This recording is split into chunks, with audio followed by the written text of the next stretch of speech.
هو الاول۔ حضرت سیدنا عبداللہ محدث دہلوی رحمۃ اللہ تعالی علیہ فرماتے ہیں کہ جس طرح هو الاول وہ اول ہے، جس طرح اللہ کی ذات اول ہے، فرماتے ہیں یہی صفت جو ہے وہ حضور نبی کریم صلی اللہ علیہ وسلم کی بھی ہے، کیونکہ اول اللہ ہے، وہ خالق ہے، اور باقی جو چیزیں ہیں وہ سب اس کی مخلوق ہے۔ زمین بھی اسی کی مخلوق ہے، آسمان بھی اسی کی مخلوق ہے، جن و پرند حجر و شجر جو بھی انبیاء ہوں وہ بھی اللہ کی مخلوق ہیں، چاہے اولیاء ہوں وہ بھی اللہ کی مخلوق ہیں، غوث قطب ابدال جو بھی ہوں سب اللہ کی مخلوق ہیں۔ فرمایا جس طرح هو الاول اول اللہ ہے، فرمایا وہ خالق ہونے کے اعتبار سے ہے، فرمایا هو الاول اب اللہ کی جو مخلوقات ہیں، اب ان مخلوقات میں بھی تو کوئی ذات ہوگی جو اول ہوگی، تو فرماتے ہیں کہ مخلوقات میں سب سے پہلی جو ذات اول جو مخلوق ہے وہ آپ کے اور میرے پیارے نبی علیہ وسلم کی ذات ہے، وہ حضور کی ذات گرامی ہے جو تمام مخلوقات میں اول ہیں۔ اور یہ بات ہم اپنی طرف سے نہیں کرتے بلکہ یہ میرے آقا دو جہاں صلی اللہ تعالی علیہ وسلم کے فرامین سے ثابت ہے۔ جب ایک صحابی نے حضور نبی کریم صلی اللہ علیہ وسلم کی بارگاہ میں عرض کی یا رسول اللہ صلی اللہ علیہ وسلم متى وجبت لك النبوہ، حضور اللہ نے آپ کو نبوت کب عطا فرمائی؟ تو میرے آقا دو جہاں صلی اللہ تعالی علیہ وسلم نے فرمایا کہ ابھی آدم علیہ السلام مٹی اور جسم بین الروح والجسد، فرمایا ابھی روح اور جسم اور ایک روایت کے مطابق پانی اور مٹی کے درمیان میں تھے، تو اس سے پہلے اللہ نے مجھے نبی اور رسول بنا دیا تھا۔ یعنی آپ خود اندازہ کریں کہ یہ نبوت جو ہے یہ حضور کی ذات نہیں ہے بلکہ نبوت تو حضور کی صفت ہے، اور صفت بعد میں ہوتی ہے، ذات پہلے ہوتی ہے۔ اس کی عام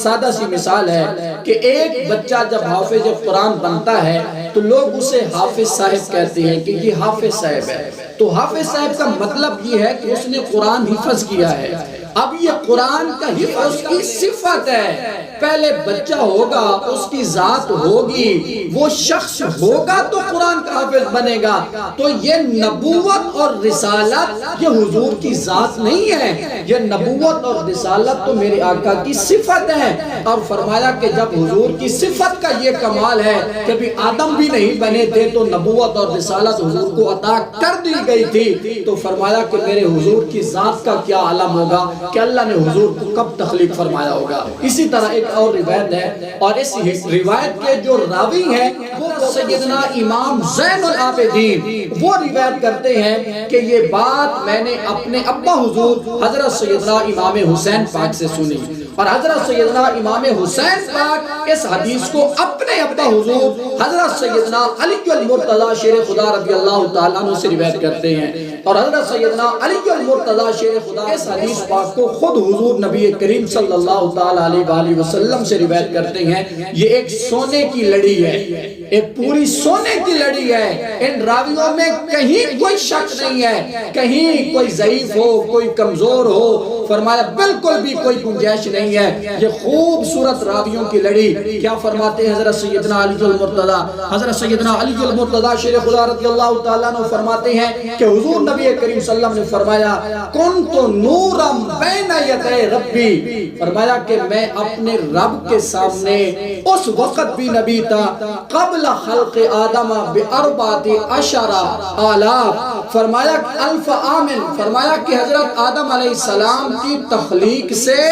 14,000 سال پہلے، قبل خلق آدم باربعۃ عشر الف عام، فرمایا کہ آدم علیہ السلام کی تخلیق سے 14,000 سال پہلے میں اللہ کے سامنے ایک نور کی شکل میں موجود تھا۔ اور اس پر ایک اور روایت بھی شاہد ہے کہ حضور نبی کریم صلی اللہ تعالیٰ علیہ وسلم نے ایک دن حضرت سیدنا جبرائیل امین سے پوچھا کہ اے جبرائیل امین کم امرتا، تمہاری عمر کتنی ہے؟ حضرت سیدنا جبرائیل امین نے عرض کی یا رسول اللہ صلی اللہ علیہ وسلم مجھے اپنی عمر کا کوئی پتہ نہیں کہ وہ کتنی ہے، لیکن میرا ایک اندازہ ہے۔ حضور نے فرمایا بتاؤ وہ اندازہ کیا ہے؟ عرض کی یا رسول اللہ صلی اللہ علیہ وسلم میں حجاب رابع میں یعنی چوتھے حجاب میں،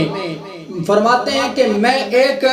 ستارہ دیکھتا تھا کہ وہ طلوع ہوتا تھا 70,000 سال تک وہ طلوع رہتا تھا، پھر 70,000 سال وہ غروب ہو جاتا تھا۔ حضور میں نے اس ستارے کو 72,000 مرتبہ دیکھا ہے۔ 70,000 سال وہ طلوع رہتا تھا، 70,000 سال غروب ہو جاتا تھا، اور میں نے اس ستارے کو 72,000 مرتبہ دیکھا ہے۔ تو حضور نبی کریم صلی اللہ علیہ وسلم نے فرمایا اے جبرائیل مجھے اس رب کی عزت اور اس رب کے جلال کی قسم، فرمایا وہ ستارہ اور کوئی نہیں تھا، وہ خود میں محمد کریم کی ذات تھی۔ تو سیدنا جبرائیل امین نے عرض کی یا رسول اللہ صلی اللہ علیہ وسلم طلوع رہنے اور غروب ہو جانے کا مطلب کیا ہے؟ حضور فرماتے ہیں کہ جب میں اللہ کی بارگاہ میں قیام کرتا تھا، کھڑا ہوتا تھا، تو فرماتے ہیں کہ میں تمہیں نظر آتا تھا۔ 70,000 سال کا میرا قیام ہوتا تھا، میں تمہیں نظر آتا تھا۔ جب میں حالت رکوع اور حالت سجدہ میں چلا جاتا تھا تو تیری آنکھوں سے غائب ہو جاتا تھا۔ فرمایا کہ میں اللہ تبارک و تعالیٰ کی عبادت کرنے میں بھی سب سے اول ہوں۔ فرمایا کہ جتنی میں نے اپنے رب کی عبادت کی ہے، تمام انبیاء سے زیادہ عبادت وہ میرے آقا کی عبادت ہے۔ وہ اس لیے ہے کہ فرمایا کہ کیونکہ مخلوقات میں سب سے اول جس ہستی کو، جس ذات کو پیدا کیا گیا وہ اور کوئی ذات نہیں تھی، وہ آپ کے اور میرے پیارے نبی کریم صلی اللہ تعالی علیہ وآلہ وسلم کی ذات۔